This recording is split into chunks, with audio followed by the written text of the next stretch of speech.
مومنوں، تم کو مقتولوں کے بارے میں قصاص یعنی خون کے بدلے خون کا حکم دیا جاتا ہے، اس طرح پر کہ آزاد کے بدلے آزاد مارا جائے اور غلام کے بدلے غلام اور عورت کے بدلے عورت۔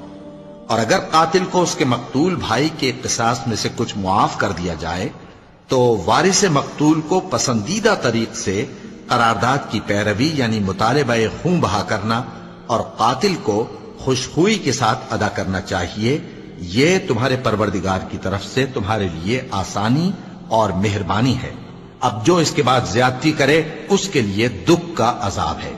اور اے اہل عقل، حکم قصاص میں تمہاری زندگانی ہے کہ تم قتل و خونریزی سے بچو۔